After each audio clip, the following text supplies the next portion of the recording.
I think that the job you end up doing is one that ends up being in your shape. Yes. You know, you create a U-sized shape in the world of music, don't you? Hello and welcome to episode 46 of Attention Engineer.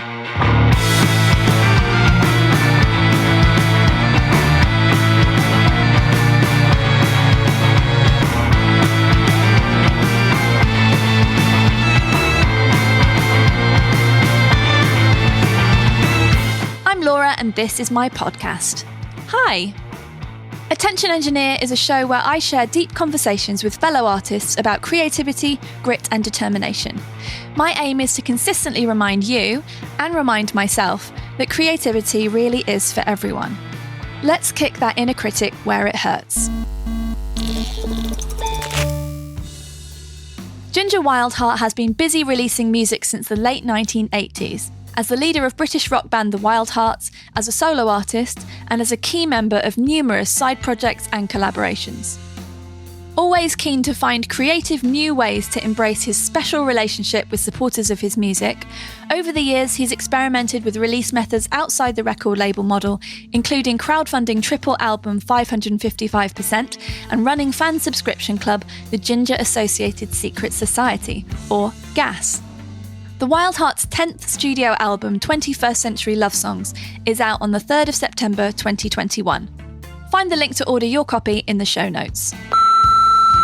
I'm so pleased to share this conversation with you today. I first met Ginger Wildheart in March 2018. I was invited to support him on a few dates around the UK, which was very exciting, and I was a bit nervous to say hello in person. The weather was awful around that time. Snow was shutting down a lot of the UK and Ginger and his crew were a bit delayed getting to the venue, so I was just pootling about, setting out my CDs and records on the merch table, waiting for everything to start. In swept Ginger, who came right over to say hello, picked up a CD and thrust a tenner into my hands before heading off to soundcheck.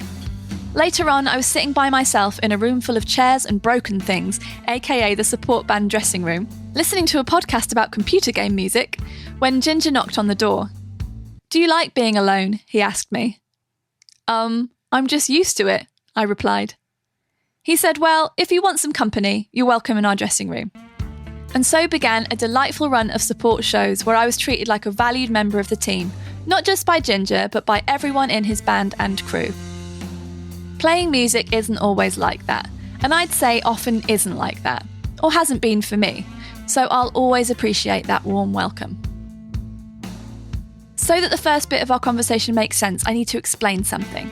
In late May 2021, the release week for my latest album, Exotic Monsters, was made unnecessarily dramatic when the company in charge of sending the record out to buyers and reporting sales to the official charts company massively underreported those sales, meaning that the midweek chart announcement on Monday was wrong. Exotic Monsters should have been at number 12, between Elton John and Paul Weller, which would have been a real achievement for an independent record. Instead, it was at 36, which would have felt great if it was accurate. It was really upsetting that this went so wrong, not just on a personal level, but because I felt that the supporters of my album, and of any other indie artist's album, should have their support acknowledged by the official channels. I made the decision to share what was happening online, and to fight for these votes of support to be counted, and Ginger wrote me the loveliest message of encouragement that night. The kind people of the internet rallied around me, the miscounting did get fixed the next day, and the album went in at number 24 in the album charts at the end of the week, which was a wonderful way to end a very stressful few days. I mention all of this for context, because Ginger mentions it right at the start of our conversation, and it leads onto the topic of vulnerability and honesty online, which I think is really interesting. I just wanted to make sure that made some sense, if you didn't already know the story. Plus, it's just further proof that Ginger is bloody great. Here's my conversation with Ginger Wildheart. Hello. Hi, how are you? I'm fantastic. I've had one of my bouts of insomnia periods. So I've been up since about 1:30 this morning. Oh, I'm having a very productive day. Yeah, I saw your tweets about you doing lyric sheets and stuff, weren't you? Well, I'm probably the same as you. I can't really be awake all night and sit and stew. I've got to do something. So if I'm not writing, I'm designing things or doing international interviews or whatever. So I can't. I get a lot done when I have these kind of insomniac bursts, and I quite like it. I think the whole thing about it is don't be frustrated and just kind of enjoy it, really. And there's lovely stages of every day. And if you can get out 6 a.m. is great because, things haven't quite woken up yet. Yeah. I was out with Maggie this morning about 4. So it was just starting to get light, 4:30.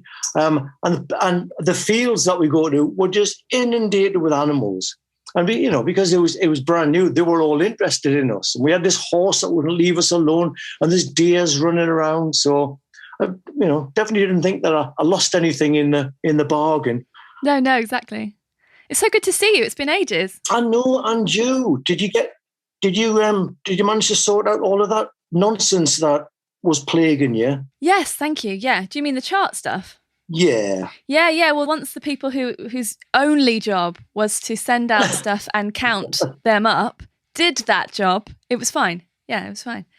I just was I had to make a decision whether I was going to share what was going on in hopefully as dignified way as possible. I wasn't slagging off the company or trying to get someone's fired or anything. And I think, that just helped. I think it helped with the whole situation, but it just also helped me to just, because the whole thing's a journey, obviously, writing and releasing the thing. I just felt like there'd be a big gap if I didn't be honest about what was actually happening in that week. Mm-hmm. So it was weird because I don't normally do that. I wouldn't normally put a really super vulnerable, I'm really upset thing up, But I think it worked because you don't normally do that. So it showed that you were really, affected by it. And I think, people want to know that artists are affected by stuff, that they're affected by good stuff as well as bad stuff. But you got to be honest to your audience. Because we're people too. Oh my God. And probably a lot more sensitive than a lot of people that buy our stuff. Yes. And I see no reason in the world to lie to anyone, No, same. Absolutely the same. I'm just going to put some hot water on my tea bags. Okay.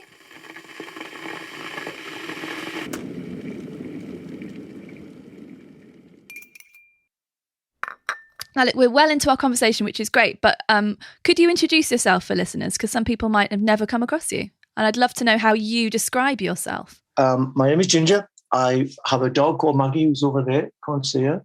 But I'm sure she's going to introduce herself at some point. I sing in a band called the Wildhearts, which has been my band for, 20-something years. I'm in a new band called Ginger Wildheart and the Sinners, and our first album comes out next March, I think, and I'm not allowed to talk about it.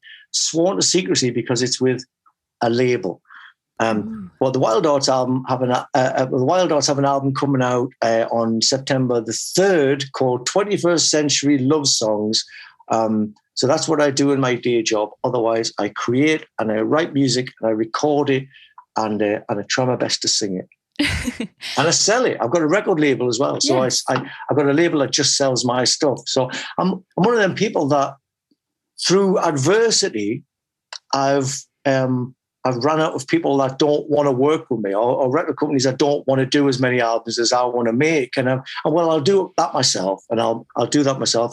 And bit by bit, I've created this little me-sized empire that not only pays the bills and feeds my family and my dog, who's very much part of my family. It allows me to create music, which is all I ever wanted to do since I was a little kid. I didn't want to be in a big band. I didn't want to be successful. I wanted to be creative. And I've got, every now and again, I've got to pull myself back and remember that I've got a charmed, ideal lifestyle. And touch wood, as long as I can maintain quality control, I'll have a job probably for the rest of my life. Yeah. That's the dream. Isn't it? There's nothing else. I'm a Sparks fan, a huge Sparks fan. And there's been times when Sparks have been such a small band and these vastly inferior bands have been huge. And I still would rather be in Sparks because every album's great. And now that they've got 30 albums into their 50-year career or something. You're like, well, yeah, you'd definitely rather be Sparks if you wanted to be a musician than One Direction, who lasted a year and a half or something. Yeah. Well, there's the question, like, what do you want to be and what do you want to do? And how is that different? So do you want to be a musician because you think a musician is this thing? Or do you want to spend your days making music and doing the stuff that other people might think is not glamorous, like sitting in a van, going to shows, carrying things in and out of venues? Because I love all that stuff in normal times. I love all that stuff, all of the parts of it. I don't find any of that to be boring or unpleasant because it's part of being a musician, you know, doing the stuff. Oh, you're very good at it as well. You do things that I really don't enjoy. Oh, how do you mean? You enjoy the space. You enjoy the control and the silence. You create things out of silence. And when you're playing to a new audience and you've got them and you're lost in it, that's where I would freak out and go like, I've got to talk. I've got to do something. Oh, right. And there's very few people I've seen that have got your patience and control of silence. It's all about space, I think, making music and communicating with people. That's blowing my mind because I'm not quite sure what you're saying, but I think it's a compliment and I think it's really interesting, but I'm not sure what you're saying. You're not afraid of silence. Oh, what you mean at shows? At shows. You're not afraid of making quiet soundscapes or soundscapes that build from the most, timid sounding little voice to this orchestral vocal majesty and expect everyone to give you their time and they will be rewarded. Yes. And it works. I've seen you do it to so many audiences. I'm very jealous of it. Oh, well, thank you so much. I'm not sure that I expect them to come along with me. I just feel like this is what I do, so get on board or don't.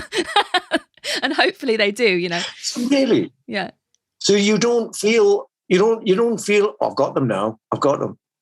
It's completely just, you're winging it. I wouldn't say winging it either, because I think that's downplaying it. I think that it feels like so long since I've done it, honestly. I haven't played a show since 2019.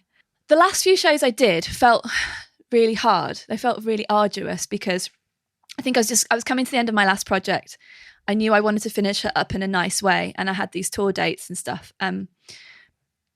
Actually, the last shows I did were great. I went on tour with Robin Ince and played in the middle of his show, that was really great because people were sitting down, they were really invested, really interested in this weird thing that wasn't the comedy they'd paid to come and see. So that was really nice to be in a different environment. But the ones before that, I went out on tour around Europe and I just found it really difficult, actually. So I was sort of struggling with my own mental issues on stage rather than sort of commanding the room or feeling like I was in control. But because I'd done it so much, I think that I probably forget that obviously I got to that place at some point. I remember in 2012 going on tour with Chris TT, and it was the first She Makes War tour I'd ever done. I'd only just done like one-off gigs before that. And I remember thinking a lot about, why am I playing a show? What is a live performance for me and for the audience potentially?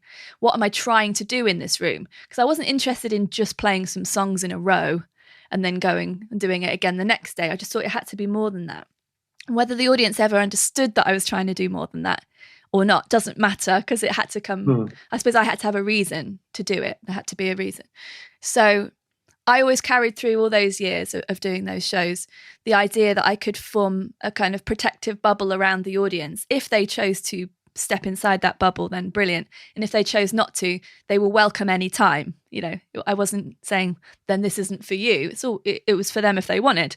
So actually, yeah, it's just that because I decided that such a long time ago, I think maybe I wasn't giving myself enough credit for the fact that those live performances were important or useful or something. I was just very keen to move on from where I was in 2019. And I haven't gone out and played since then, obviously. So what about Penfriend? How would you promote that? Do you mean live? Yeah, would that be you or a band or tapes or what? I haven't had to think about that yet, which is nice. I have ideas about doing a really immersive music and storytelling show, which could be in theatres or it could be in gig venues or whatever, with stuff on tape with potentially one or two extra musicians. I'm not particularly interested in putting together a traditional live band, because I just think that's like, there's so many great bands who play that way. And when it's not a quote unquote real band, as in it's my project and I'm hiring people, I just think that doing that is a bit, I don't know, a bit basic to some extent for me to do that. So I think there could be more going on. I'm really interested in the storytelling aspect of art in general and songwriting in particular. So giving that immersive experience with, you know, good lights and interesting stuff going on and really memorable things, which I was always trying to do with, especially with my songs that have looping in. I was always trying to do a thing where I was getting the song across the best I could live in that space, but also I knew that those would be the moments that people would remember. So if they were telling their friends about this person they saw, they'd probably say, oh, and then she like layered up her vocals and it was really loud and it was really interesting. Or she stepped out into the audience and like with a megaphone and she stood right in front of me and we locked eyes and it was like an experience. Not just she played a bunch of songs, you know. She rocked out, man. You know, so, but that's just for my personal interest, because I've been playing shows since I was 15, 16 and I'm now 40. And it's like, well, I've done it quite a lot. You're 40? Yeah. You're not 40. I am. Look at these lines. Jesus Christ. That's a good filter you've got on there then. A good filter. The young filter. Yeah, I turned 40 a couple of months ago. Yeah. Wow, well done. Yeah, thanks. Got there. Yeah, well done. You're doing good. Got there and beyond. And will do. If you ever do those little gigs, I did a tour, like a spoken word tour that I asked the audience for the most intimate and interesting venues. And I've got a list of these little theatres. And if you do want to do that, I'll have Jane send you this list of theatres. And honestly, some of them are just so beautiful, so gorgeous, and highly, highly recommended. Thank you. That would be great. Yeah. I just think we have to keep our own interest up in the thing that we're doing, don't we? Of course. But where are you at with gigs? You've got more years on me for gigging. You've been doing it your entire life. Do you find ever that the repetition is boring, or like how do you approach shows? So we've talked about how I think about, you know, this protective bubble and whatnot. What are gigs for you? Well, I've been doing this a long time, and I've been doing this in different phases of my life. So they've meant different things to me. Yeah. And when you were young, it was about, you know, taking over that level of the circuit. Yeah. You know, pub level. You know, we'll decimate all the bands on pub level and then go at the next level. And that was pretty much where I started out. The only thing that I cared about was being a better band than everyone else. Yeah. And then, you know, things change. You go down in favour, but obviously you're still doing this, and you're playing to the people that really love you, the ones that stick with you the whole time. Yeah. And then it becomes something more like that was beginning of what now I consider to be a community of people, because they look after each other when I'm not there or the band's not there all the time. And that all came from the fallow points of my career where I literally could see everyone in the audience and I recognized the faces. And now it really is a communicatory experience more than anything. It's nice to play loud. It's nice not to play loud. But the thing that always is the same is you know, who are you? What's your story? What are you doing here? You know, I'm going to know you a lot better before I go home, you know, and it starts here. And some people are a bit freaked out about that. And especially when you're playing with the Wildhearts, they go like, can you stop talking and play some more songs?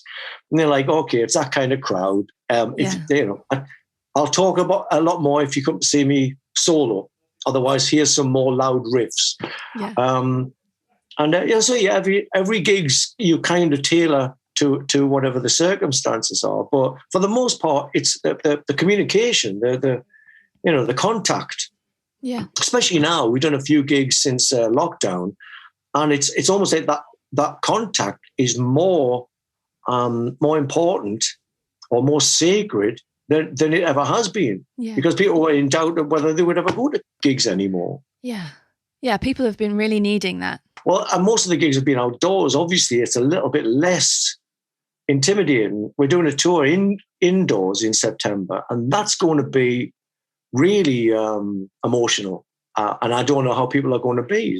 Are people going to start, arguing with people like they do online, anti or pro, whatever? Yeah. Or they're just going to go, this is the future. It's not going to be exactly like the past.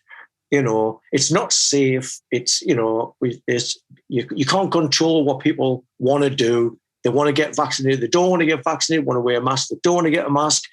You can just control, do you want to be there or not? If you're going to be there and dive into this kind of fish pond and see what happens genetically, then that's going to be, well, the jury's out on whether that's going to be the case at all. We could be playing to empty venues, just sold a lot of tickets to people that went, no, I've changed my mind. Who knows? My idea of playing live is going to change come September anyway. Yeah, definitely. Are you looking forward to getting back live? You sound like you're not really missing it that much. I'm really enjoying not doing the parts of it that I don't love. Because again, you remember the negative things more than maybe you remember the positive things. So I have in my mind the arduous gigs where people weren't that interested when I'm supporting people who don't really match, which is unfair because I've played a lot of shows that weren't that at all. Maybe this will sound terribly selfish and arrogant. I would love to play to a room of people who really want to see me. That's obviously what I think what most artists would want. I think my days of quite random support slots are over. I'm not going to be chasing those now. So I've done a lot of things where I played with bands I really liked without considering for a moment whether their audience would be interested in me. Playing with you was a wonderful surprise because I was excited to play with you. But I did think this could be one of those ones where, for instance, I played with Suede and their fans were like not into me at all. But I love Suede, so I was excited. And I was just like, well, Suede might see me play. So I played with Suede. But yes, when I played with you, it was just like, oh, yes, this is the thing where for some reason, whatever it is, something's clicking. It's not that I play like you or we're the same or anything. It's just that those people were receptive and you were so receptive and so supportive and encouraging. And so were all of your crew. That was a fucking dream. It's like, give me those shows, yes. And all the ones where everyone loves me, then I'm in. I'm totally in. We need to get you to Japan. Yes, I'd love to. Japan's one of those places where you play and people are so into it, it's terrifying because there's no sound. There's not even rustling of crisp packets or anything. It's just absolutely silent. And your initial impression is they hate me. Right, yeah. Or they don't understand me. Yeah. And neither is true. They're listening. It's just weird for Westerners. Yes. But yeah, my audience, not the Wildhearts audience, but my solo audience, I've put them through a lot. So they are very receptive to bands, whether it's... they're amenable. Whether it's you or whether it's like Baby Godzilla or, they kind of come there and they want to enjoy the night. They want to have a good time and they trust that I'm not just going to stick a blues covers band on there. Yes. Well, that's it. They trust you. Yeah. And they're fans for life. There's people talk about you all the time and they found you out because they turned up early because, there must be something going on. And that's lovely. There's not a better feeling in the world. I'm probably naively so. I should probably be more interested in money or something, but there's not a better feeling in the world for me than seeing a band, hit that kind of that level of communication with the audience, where the audience are just going to all come see them next time they play. Massive Wagons were really good at that. They're going from strength to strength now, and they keep saying it was this tour they did with me. And I was like, it wasn't. It was the fact that you're good and our audience is good, and I'm chuffed to be there as well. Yeah, it's not a lot to do with me really. But it is lovely when you see the headliner people standing in the audience and watching. And so I really appreciated that about you. Because I do that, of course. I've put on lots of shows myself and had people support me. And why wouldn't I go and watch, And I know it's not always possible and people have their creative process and la la la. So fine, I'm not judging anyone who doesn't watch every single support band on their night or anything. But it just makes such a difference when you feel like you're part of something. You're not just like shoved on the front. to pass the time until it's 9:00 or 9:30 for the headliner. So yeah, I'm a music fan. I mean, I like liking stuff, It's nice, isn't it? There's no better place to be. Upon the fact that when you're a musician, the only time you get to see bands most of the time is on your bill. Yes, of course. Or, even if you're playing festivals, you get to see the one before you. If you're lucky enough, the one after you. Yeah. But on your bill, you get to see everyone. I have no idea why people would not want to watch the bands they're playing with. You're responsible for me playing with Frank Turner a few years ago. I think I'm almost certain that's your fault or your responsibility. No, I'd mentioned you to Frank, but he didn't remember it. He told me, "Have you heard? Have you heard this girl? She makes war." And I'm like, "Yeah, I mentioned you to her." No, you didn't. Yeah, I did. But it goes to show that if someone's going to listen to you and going to like you, they're going to find out about you anyway. Because I don't believe he did listen to you because of me. Okay. He listened to you because of someone else. Or you're going to get through anyway. It's hard to hold on to that sometimes, that idea, because there's so much about having like a big machine behind a band, the PR, the right label, the the money, all that, even now. So it can be really hard to hold on to the idea that if you do good work, it will rise to not necessarily the top, because that's a sort of unrealistic thing, but it will get to people. Even now, I think now that's about to change. I think big labels and promo and blah blah blah is it's not redundant just yet, but it's going to be. You can see why it's not going to matter, and all the strength, all the power in music is going to be coming from the artists, and they're going to be talking directly to their fan base. They're going to be selling directly to their fan base, and the middlemen are going to be a thing of the past. They're going to have to all go and get in a home, and an expensive one with all the money they've made from artists over the years. Yes. But I think it's now that things are a bit more lean and have to be a bit more practical. I think the first thing that's got to go is the institute of the business of selling music. People that aren't involved in the creativity or the creative side at all of music are going to have to be the first ones out. Mm-hmm. There's not room. There's not money enough. No.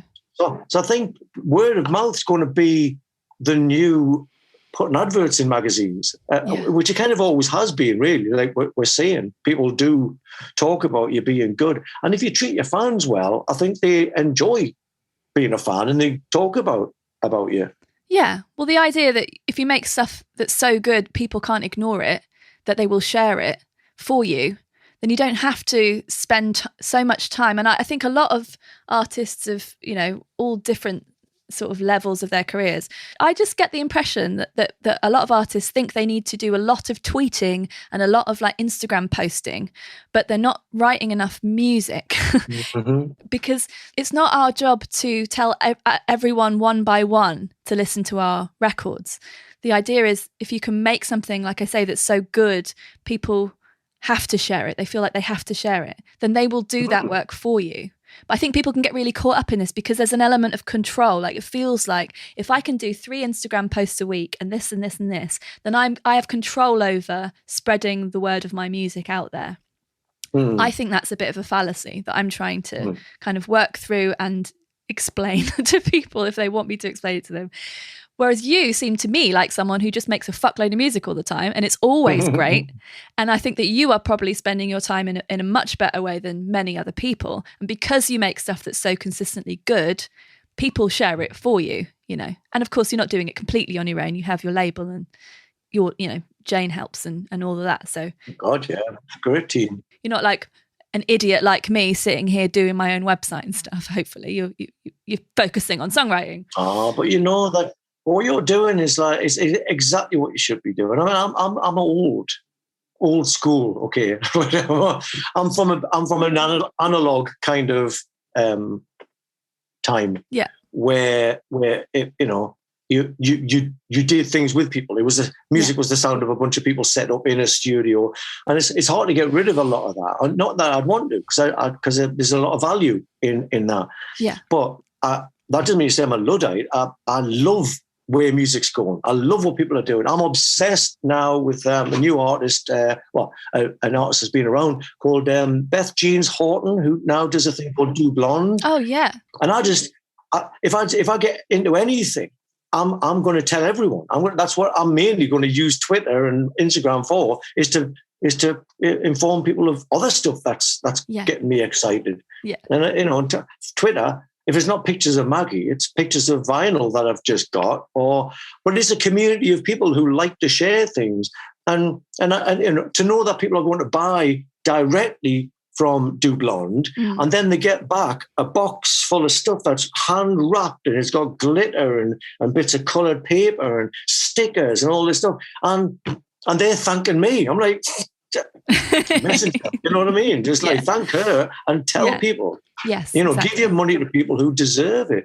and all of this. She says all of this is a reaction against her dealing with supposed experts in the field that cost her a fortune, and having to go to expensive studios. And she just went, fuck it, I'm going to do it all myself. And I think she's getting better and better the more independent she gets, and is definitely getting more hands-on.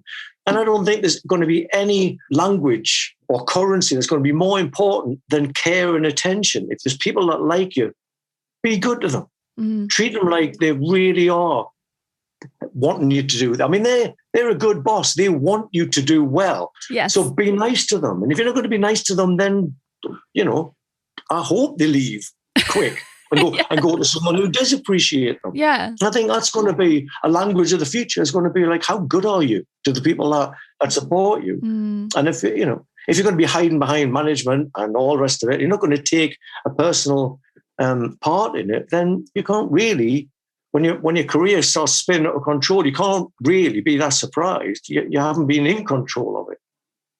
You know what I mean? Yeah. And I know some of that comes from fear, because there's a lot of artists who wouldn't want to go and talk to people at the merch after the gig sort of thing, because they're probably just scared of talking to people. I don't know. But I always just think that all the people I'm playing to are vastly more interesting than me. And I want to know more about that. I want to have a bit of a connection with them and say hello and thank you so much for coming and all that. Or thank you for watching me if I'm supporting someone else and all that. Because they're the reason that you get to play to people, and they're the reason you get to sell things. They're not a number on a Instagram post. No. They're actual people with vast inner lives and interesting experiences and emotions, and how wonderful to have that connection. And so to me, a gig was never complete if I didn't get to speak to people after. Mm-hmm. Whereas when I started out and I was in this old, well, we called it alternative rock band, other people called it new metal, and I didn't like that term. Oh dear. I'm glad I got in late. Yeah, I know. But we, I remember feeling like if we went to speak to people after the show, it was really arrogant because it would be so that they could congratulate us. Uh-huh. And I had just got it totally the wrong way around in my head. And so I never went and said hi to people. Not that there were many people there anyway, but it's because I thought it would be like, oh, look at me, tell me I'm wonderful. But actually it's much more humble. It should be much more humble than that. It's thank you for coming. It's like that way around for me anyway. I learned from Charlie Harper, actually. I learned everything from usually good old punks. Yeah. But Charlie Harper, I used to always go out and talk to people and everything, and then wonder why I can't sing. And the next day, and he would say, "It's you're talking. The worst thing for your singing voice is talking." And because the Wildhearts fans are by and large drunk by the time we finish. Yes. If we do get out there quick enough to meet them before they get kicked out the venue, they will talk to you for hours and hours and hours. And I used to do it religiously, and then wonder why my voice was completely fucked. Yeah, that's a good point. Yeah, well, no, but again, it's like I think you need a good, healthy and loving relationship with the people that support you, however you carry that out. Yeah. And I think people know the difference between you trying to just get some more money off them, or you're actually engaging them in something that you're going to be doing for the rest of your life. Yeah. And if they want to come on the journey with you, then hop on board. Yeah. Was there a point in your life where you realised this was just your life? This was going to be your life forever if you could keep it going? No, when I used to go to school, I used to walk, 20 minutes there, 20 minutes back. I used to walk to school and imagine an album and then make up in my head 5 songs. And that was side 1. And then when I walked back from school, I'd make up side 2 and have the cover and everything. And that would be my little daily thing. Wow. And I just never thought that was a practical, I was never going to do that as a job. I was going to have to join a band or things that people did. I didn't know anyone who just made tons and tons of albums. So what I do for a living, it was a fantasy. It was something that I used to do when I needed to entertain myself. And so, but I knew I wanted to make music, and I knew I had an interest in writing and in song structure, and then a bit later on lyrics. What I do for a living is I never thought. I mean, it wasn't on offer as a job because it was all about signing record contracts. And okay, you can't flood the market. That was always my favorite one. Meaning that they can't be bothered to do more than one album every couple of years.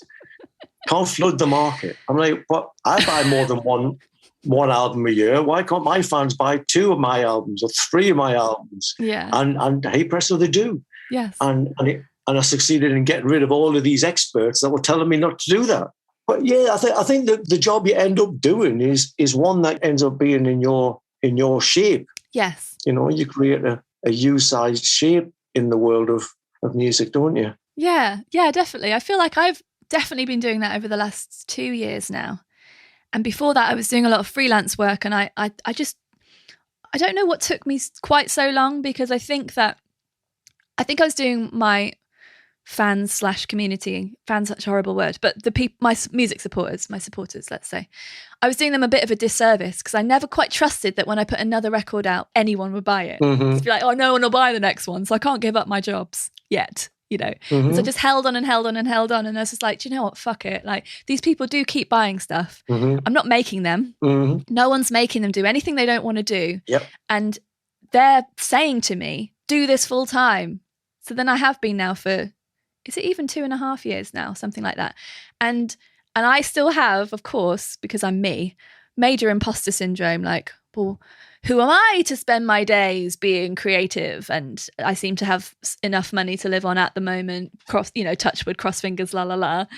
Because to me, this was never an option as a full-time job, inverted commas. It was just a dream I had that I'd like to do one day. Mm-hmm. And then one day finally comes, and then like, oh shit, I've got to do it now. And then what's next then? And then it's kind of maintaining that without freaking out and worrying and I don't know, just panicking and doing silly things. So I don't know what the silly things would be. Make more music? That's not silly. You could have stuck with a metal band. Yes. but you didn't. But your stuff is so beautiful, and the vinyl and the inside sleeves and the attention to detail is all so. It's that's. Thank you. Anyone is going to tell someone, it's gorgeous, this record, and you're going to sell 2 records for every 1 record you sell. That's you. That thank God you didn't stay with new metal, because we wouldn't have things like that. And I'm such a huge fan of people who put a lot of effort into every aspect of it, not just the music and getting the emotional side correct, but the packaging. Well, it's an opportunity to create a whole world, isn't it? Like, it's an experience from the moment of before the moment of buying something even. So it's, how did you discover the person? What quality things are there? What are they saying in those videos or things or podcasts or whatever? And then, how is the experience of buying the thing? What's the community like around that person? What comes in the post? And and like you say, the packaging and stuff, because it's just a way of saying things all the way through it. And I've never understood when people aren't interested in that, but that's just because I've always been really interested in that. So I'm really glad that you like it. Thank you. I never could get it. I used to love 4AD bands, but I used to hate buying the records because the covers were always shit. There was always like a purple something or other that was a bit kind of blurred. And I'm like, I like artwork. It's a 12-inch vinyl is a platform. It's a showcase for some amazing artwork. Yeah. And I've always had that aesthetic that, finish it off. Anyone can start something, finish it off. Yeah.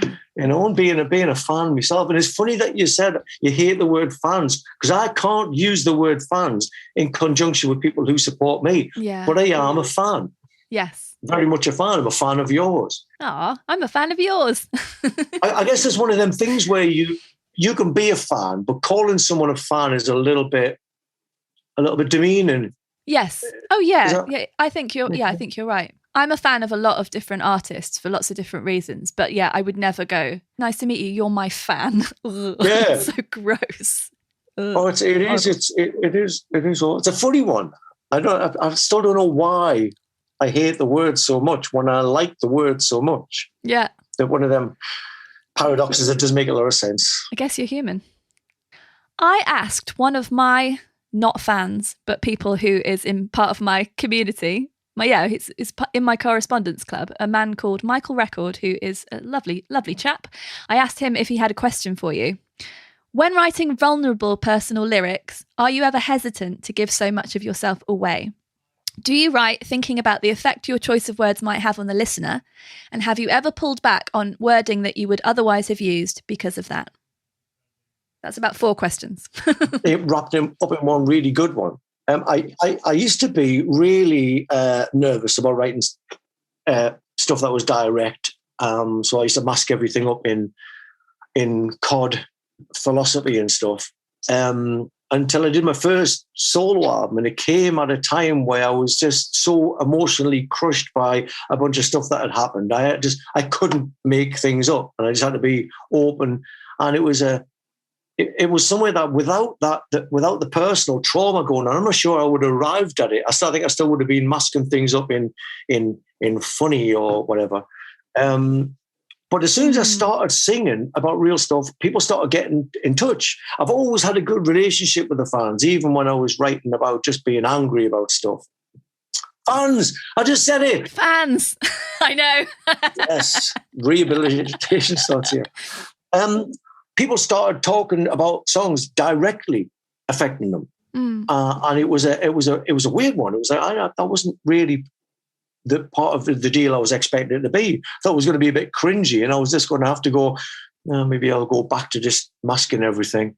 And then the more honest I wrote my lyrics, the more it was directly affecting someone else. Now, when I'm writing a song, I don't think about who it's going to affect, obviously, because I can't see them. Yes. But for me, it's a way of coping. It's a way of, if things are terrible, mentally or emotionally or both, sometimes writing is medication for me and therapy all wrapped in one. And to have a skill or a talent or just a love for trying to writing honest words, and it helps. And you just say, well, how lucky am I? I've just got through that whole thing just by writing about it. Not even thinking that when the record comes out, someone else goes, that song that you wrote about, they don't know what I wrote it about. No idea. But it had an effect on them. And it's times like that if you're writing something and you get that kind of goosebumpy moment where you go, oh, that's nailed it. That's really successfully said and done what I wanted that piece of music to do. And then that has an effect on someone. Then you're going like, whoa, this is way beyond music now. This is way beyond trying to sell people something or yourself or whatever. This is a service. It's like I'm writing about the human condition based on my experience, and it's having an effect. People are affected by it. Yeah. Boom. At that point, it's like you can't quit. It's not a job. It's like something magical, spiritual, and you are a very, very lucky fucking person, and indeed to have that relationship with yourself and your emotions and your supporters. Yeah. It's an incredible thing. I think of it as magic too, because I don't think you can explain that very well. Like I have a song called Black Car, which is the last song on the new album. One of only 2 songs on there that was written about and during last year, 2020. And I was really nervous to put that on the record because it's interesting that Michael asked that question, because I wrote that song for me to work through some stuff, and because it was a song that was happening. I was going to obviously write it and finish it. And then I thought, what are people going to feel like? Well, when it was done, what are people going to feel like when I play this, especially live, actually, because I feel like that's more uninvited. If I just play a song that's like a massive downer in a room with people, they didn't have a choice to press play. Like, I'm just doing it. I have had those moments myself before. I'm just like, oh, I might have just ruined this person's night. But they did come and see me. So like the trigger warning should be sort of inherent really in the fact that I make quite sad songs. But I did feel like that about that song, and I felt super nervous about it. So I think I shared it with my correspondents first at a live version of it. And the feedback I got from them was so amazing. I was like, well, okay, this has to go on the record now, because it feels like an important thing within the record. But I felt all those goosebumps, and it made me cry and all of this. And I think if I can't move myself, then I don't think it's going to move anyone else necessarily in the same way. And if you can't move yourself, then you're not going to make very many records, because otherwise what's in it for you? No, exactly. Well, when you're writing a brand new song, it's got nothing to do with the money or the status or anything. The brand new song is just you're pregnant with something and it's coming out. Yeah. But again, we see, I mean, I often think, how do people cope if they can't write songs? Yeah. But I'm a huge music nut anyway. And there's songs that, you hear a song for the first time and it's a brand new song and you're just like, oh my God, this thing is making things so much easier. This song is making today possible. Yeah. And so I guess that unknown commodity of music, of the medicinal properties of music, stuff that people aren't selling, when they're selling these ideals and chest beating rock and all the rest of it, they're not thinking about the spiritual and emotional side of it. I've got a story I don't tell very many people, but it sometimes it illustrates a point. There was one of our supporters. I'm constantly aware that I've mentioned the F word in conjunction with talking about people. But she's fine now, but she was in a coma, and they tried inducing her and putting different kind of familiar things on people's voices and everything. And then they played the first, I think it was our older brother or something, just played the first Wildhearts album because it had just come out. And there was a song called Miles Away Girl that she woke up and she went, oh, who's this? Oh my God. And it was a song I wasn't going to put on the album. And it was just like, at that point, I thought I knew what I wanted. No love songs, just all anger and aggression. This was a love song, and thank God that it was my first album, and thank God I got proven wrong. I'm not a critic. I'm not allowed to be a critic. You put everything out that meant something to you. Obviously, by the time it comes out, it's public property. It doesn't really mean anything. But you put everything out because God knows what's going to happen. Yeah, you're right. Who's going to listen to it? Yeah. And I find that with other people's music is it does that kind of there. It's going to be all right. Yeah, it's comforting, isn't it? It can be comforting. It can be inspiring, galvanizing. Yeah, I feel the same about the music that I love. And I was reading something recently about how if you have the ability, skills, talent, whatever you want to call it, to create something, then there's the idea that if you don't follow that through without, being so self-critical that you can never finish the thing. So if you don't follow that through, then you're taking that away from the world. Because as an artist, your job, should you choose to accept it, is to share things with the world. And like you say, it becomes medicinal. It's interesting you use that word because I was listening to Kristin Hirsch talking to Mark Maron on his podcast a few weeks ago, and she was talking about songs being medicine or poison, depending. And I love that. I love that way of looking at it, because if you can look at it as a service, like you also said, I much prefer that than this idea of creating music to improve my own status so that people like me or think I'm great or tell me whatever. It's just more meaningful. And like you say, that means that you can keep doing it because there's a reason to do it. We need a reason to keep doing things. When times are hard, I like to think of this.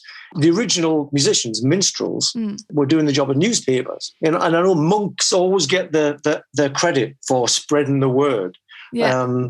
but they weren't. It was minstrels going from town to town, going, there's a giant in that last town. That's like, you want to really avoid. Or there's some, lovely shops there. And all for a bed and some food and some flagons of ale and some company.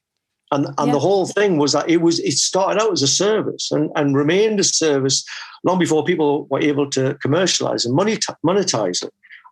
Which is why I like the idea that, music's gone through a lot of different stages. And I think the stage of people behind desks making more money than the people who are actually working hard to make this thing. And it's not even their broker and the fans' money, careful use of the word there, and taking a ridiculous percentage of the top. Well, I love the idea that in my lifetime, they're going to be done and finished. And that's going to be like a kind of embarrassing side of the industry that history won't look too kind on. No. And it'll go back to more of a service, more of a telling people stories and people go, oh, yeah, I agree. Oh yeah, I like that story. Yeah. This is great. And really that not only does it control the ego side of it and the inconsistency between people, because obviously everyone is the same, it also makes the message a bit more clear and a bit more pure. We're not doing this because we want groupies or we want riches or I want a bigger car than you. We're doing this because I've got to do it. Yeah. And, by the looks of it, you've got to listen to music. Yeah, absolutely. To get yourself through. Yeah. And if you can get away from this idea that this company should be taking 80% minimum of your money, then you can actually have a sustainable music career as well. I know people who are in those deals. They're getting 18% of the money that's made, and they're repaying the debts, the advance out of that first. I didn't know that part of it. I didn't know that you had to repay the debt out of the 18% first, and then you get 18%. Unbelievable! It's nuts. So now,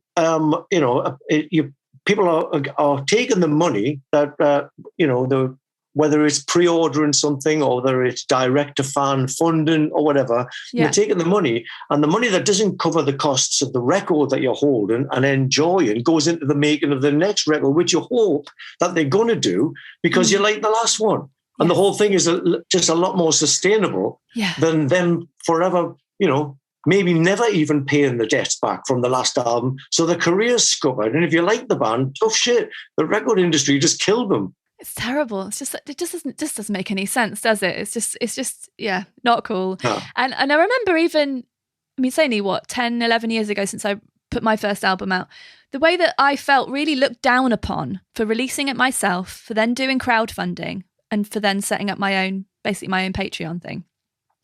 I was really looked down upon, and people were really thought that I was sort of begging for money and all of this stuff. And it's just like, that's not at all what this is. And it just never made any sense to me to go, I've made this thing. Now, who can I get to ruin it and make it so I never get to do this full time ever in my life? Mm-hmm. And it's just been this sort of, I'm really pleased I've felt that way. And I guess it's being in that metal band really helped because that was on a label and that all went terribly wrong. So I actually was listening to one of our songs the other day. It wasn't bad. It wasn't as bad as I'm making it sound. It was fine. And it was just something I did when I was 19. It was an interesting thing. The people in it were cool and it was generally a good experience. But I learned a lot of stuff, which was very useful, like how not to do things if they were my songs, how not to get my songs taken off me by someone else so I can't use them, basically, when it doesn't come out. So, yeah. I think learning what not to do is way more valuable than learning what is awesome. Yes. Because awesome is going to change all the time, but learning how to cover your arse and survive is always going to be fashionable. It's always going to be trendy. You need to be good at that all the time, especially when music's in such a state of flux as it is now. I'm pretty confident that I'm going to be okay, however it turns out. Yeah. There's a lot of big bands I think are going to be, the first under the cosh. Yeah. How are they going to sustain that? With the changes and the things minimizing compared to what they were. And every time something gets big and bloated, it's got to kind of go and sort itself out and become a bit more manageable. Yeah. You're blindly walking into fame and success and massive debt and huge responsibilities. It will be seen as the enemy of music because those bands tend not to make very many records. Yeah. And I like artists and bands that make loads of records. Yes, me too. Yeah. And I think that's maybe most of the job is trying to make sure that you can make the next one because it hasn't been ruined by whoever. I mean, I was talking to someone recently about how it's a manager actually, and he was talking about one of his artists is on some giant, maybe 2 or 3 giant Spotify playlists, and that's where all of his money is coming from.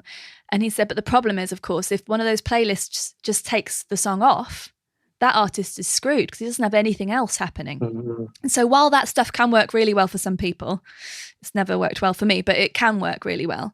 It's just like all your eggs in one basket thing, isn't it? If you want to support a family as you need to do, or just make the next record, you can't like put all of your energy into one place. I think the streaming thing itself, you're looking at the death of that now. The fact that people, want to have music for free, and the fact that the label bosses are getting paid. It's not practical. It's not practical. Spotify aren't making music. The labels aren't really making music. They're if anything, stopping music being made by the huge percentages that they're taking. So the future for me, and it'll happen slowly, but once it starts happening, it'll happen surely. And it'll be strong, and people will believe in it, and it'll be a practical future where the musicians and the music fans like myself can believe it.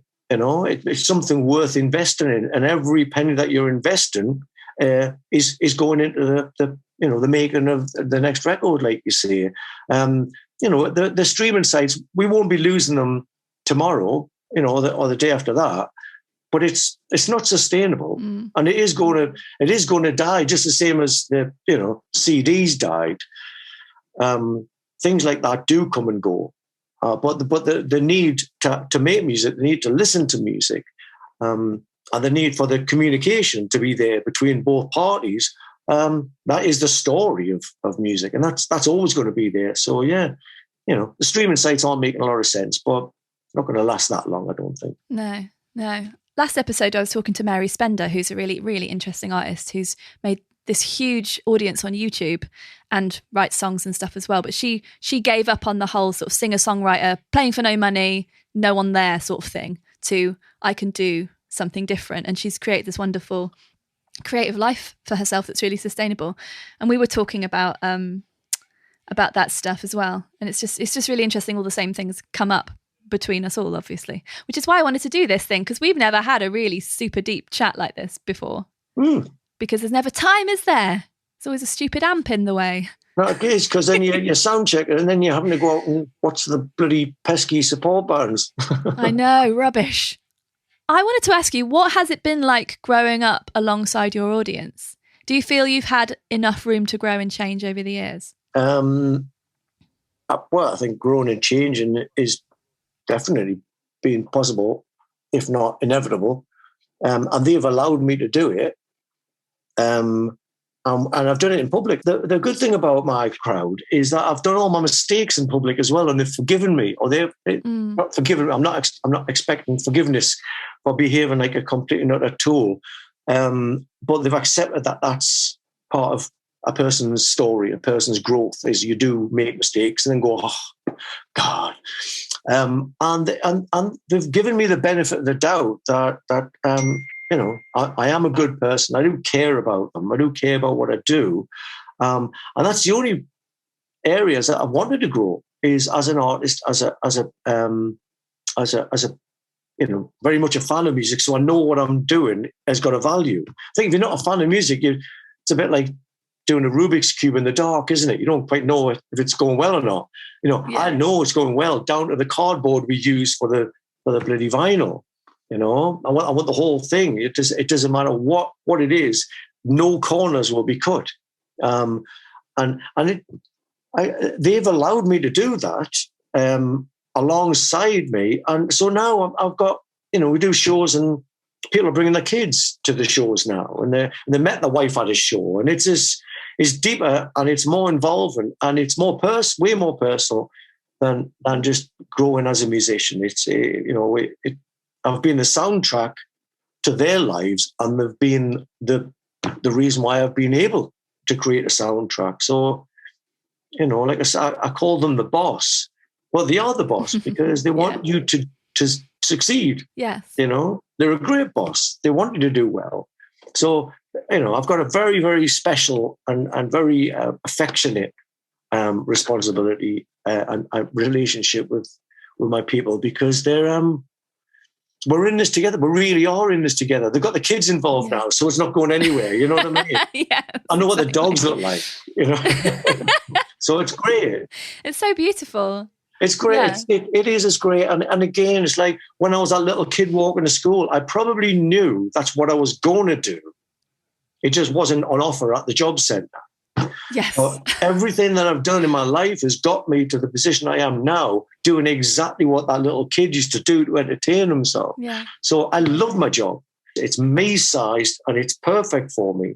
And I'll never let anyone down, and I'll never take advantage of it. And I will moan every now and again. I will get angry and yell, and I will get down and sad and depressed and go to them for comfort or understanding or something. And that's okay. Mm. And they can do it with me. I'm glad that the growth has been of a kind of, an emotional and affectionate kind of solidarity. That's good. It means more now. Yeah. So how's it been seeing some of those people in the past few weeks with your shows? Weird, because like I say, you're doing gigs, you're shafted on stage, you're shafted off stage. You can't go and hang out with people and talk to people now, obviously, because of all of the COVID rules and stuff. Watching people singing has just been something that I didn't realise I was missing so much. And our first gig back was Download Festival, the mini download, where there was just so much baggage, our baggage, emotional baggage, and just stuff that, had been lying, festering in lockdown. And I just was like, this is dreadful. I hate this job. And so I effectively left the business. And I said, I need to reevaluate everything that I do in this band. I need to enjoy this, and I need to be good at it, and I need to understand and focus on what my gig is, which is like, it's not to go on there with my baggage, just to go on there and speak, sing, whatever, communicate to the people that have paid to come to see us. And so, it was a disastrous gig, but it was a massive turning point, based on the fact that I needed things to be different. And when sometimes there's too many things to fix, it's best off just go and walk away and then, look at it from a distance and go, I don't know. So it's been great, but it's still work in progress. It's a funny time, to say the least, isn't it? But yeah, there's always music, though. Well, we've got a song called "Remember These Days" of the new album, and it's about sitting down, looking at a picture of me and CJ, who's the guitar player in my band, on stage, and just thinking like some of the worst times of our lives as people and as musicians have made us who we are, and that's why we love this. Everything is a catalyst, whether it's a positive or a negative catalyst, and so it's important to look at these terribly negative, seemingly negative days as something good came from this. And I think there's going to be a lot of good things come from this, based on the fact that everyone's going to have to kind of tighten the belts, make everything a bit more financially practical, and get rid of the dinosaurs. So, these are good times, believe it or not. Yeah, it's how we look at it as well, isn't it? Absolutely. Everything is how you look at it. Got to get that radar pointed to the right direction. Yeah, definitely. I have one more question for you, Ginger, if that's okay. Of course. Which is, if you could give one piece of advice to a listener who wants to be more creative in their own life, what would that be? Make plenty of mistakes. Just make mistakes. Don't think about being creative. Be, everything you're ever going to learn, everything that's ever going to be important to you is because you made mistakes getting there. So willfully make mistakes, huge, multicolored, day-glow mistakes. just be brave and be fearless and just do it, and that little bit of fear or hesitancy or doubt that you've got, we all have that. Everyone has that. You're never going to lose it. Just make sure it's on a lead and walk it and, treat it nice. And just make plenty of mistakes. Make them big. That sounds wonderful. Thank you so much for chatting to me today. This has been wonderful to catch up. It's been lovely to see you again. I'm really glad that everything's done on Zoom now instead of phones. It's much, much nicer. Yeah, it's much nicer. Lovely to see you again. You too.